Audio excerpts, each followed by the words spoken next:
Good afternoon, everybody. Uneducated Economist here. I thought I'd give you a river view today. I like to do videos from my car because the sound quality is so much better when you do them from a quiet place like your car. If I tried doing it from the house, you'd hear the dog barking or the kids playing or, the road traffic because I live right on the damn highway. But, coming out here and doing these river views, it's not as easy either because I have to use a microphone, and a lot of times the microphone picks up a lot of the wind noise, so I stuff the microphone down in my shirt and hopefully to cut down on a lot of the wind noise that has taken place. So thought I would talk a little bit about the new subscribers. Right, some kids are giving me a funny look as they're walking by. Thought I'd talk about some of the new subscribers who have come to the channel. I get a lot of people who ask me how it is that I was able to pick up all this knowledge. I sound more educated than some of the people they hear on NBC or CNBC. And, just to let you guys know, I have no formal education in any of this. To be honest with you, I barely graduated high school. I went to high school because that's where all the people are at. I lived out in a very small town. And if you were going to hang out with anybody, you had to go to school. Otherwise, you were walking miles to get to their house. So, where I lived, it was kind of very country setting, and we didn't go to a very big school. So it was, not a lot of kids to begin with. So yeah, the concentration of kids was at school, and that's where I wanted to be because that's where all my friends were. But when I graduated high school, I just went right into work. I just went right to a lumber yard and started driving forklift, building loads, and doing that for money when I was in school, because it was real important that you had a job. If you didn't have a job, you didn't have a car, and if you didn't have a car, you weren't doing anything. So having a car was very important to have in your life when you lived way out there. And then having a job and having some pocket money, you're doing pretty good when you're in school and you have that kind of thing going.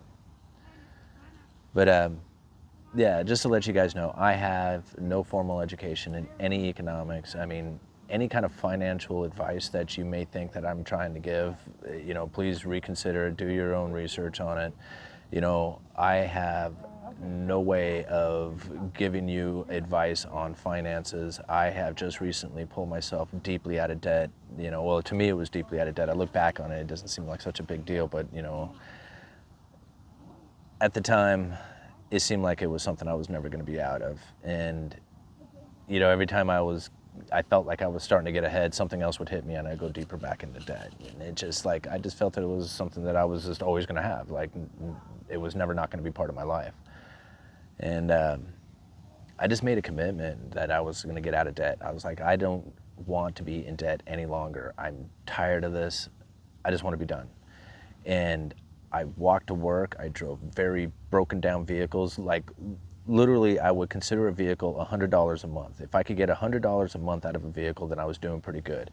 And so, if I spent $500 on a car, I would expect it to last 5 or 6 months.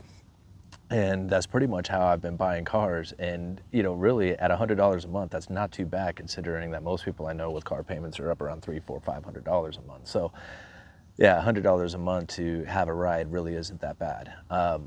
So that's kind of how I've been living. And I pretty much just, I live like as if I'm broke all the time. I just don't have the money to do these things. But then again, when you're in your mid-40s, or going into your mid-40s, and you have no retirement, you have no real savings, and you really are broke. You can't be messing around with going deeply into debt when you're 43 and not have any kind of savings or retirement plan set up ahead of you. That's bad news.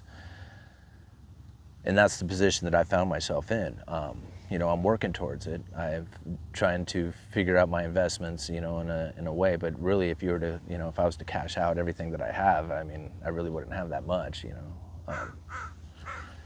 So, yeah, I'm in the lower rung of everything. I don't earn a whole lot of income. I don't have a lot of investments. I'm, just came off of being really broke, and that's who I am. And I've studied the economy because I'm tired of, not understanding why it is that things are happening the way they are. I mean, when I was when I was in my early 30s and I was working construction, I was making good money, and I bought a house. I thought, this is what you're supposed to do. You know, I had really good credit at the time. I figured, okay, this is what you do. And I bought that house, and I felt like 3 months later, everything was just going, was taking a turn. And, you get 5 or 6 or 7 years into a house and you can't work on it because you don't have any money.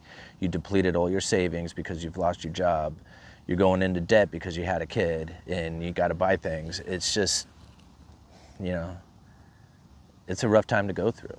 And, I finally found myself out of that, position, but I'm not like ahead by any means, So yeah, take your own, take the research that I've done, the questions that I have, and please go with it. Go do your own research and figure it out. I'm not right about everything. A lot of people have proved me wrong on my channel.